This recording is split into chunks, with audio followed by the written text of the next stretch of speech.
Kelakuane sing melu ngeviralno salam Binjai lho. Tren salam dari Binjai mulai diikuti anak-anak remaja. Seperti halnya yang terjadi di Lamongan, puluhan pohon pisang milik warga di Lamongan rusak dan tumbang. Video peristiwa tersebut pun viral di media sosial, diunggah oleh akun Instagram @memomedsos. Peristiwa tersebut dituliskan terjadi di Desa Surabayan, Kecamatan Sukodadi, Lamongan. Sebanyak 9 orang bocah remaja mengikuti aksi dari Paris Fernandes yang mencetuskan salam dari Binjai tersebut. Mereka meninju pohon pisang hingga tumbang.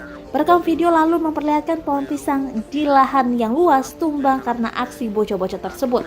Padahal tutur perekam pisang sedang panen saat ini. Atas kejadian tersebut, para bocah kemudian dilaporkan ke pihak balai desa untuk ditindaklanjuti. Gedang ge panen dientekno kabeh karo wong sing gak jelas.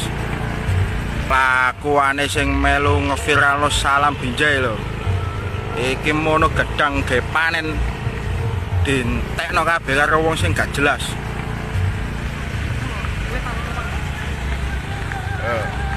Entek lur gedange lur.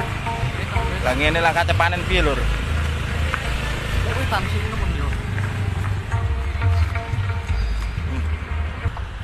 Gedang tek lur. Sing KPU ya ora ono. Dientek karo wong-wong sing melu viral salam Binjai tandurane wong tek kabeh gedang iki piye. Terima kasih sudah nonton. Jangan lupa like, subscribe, dan share ya.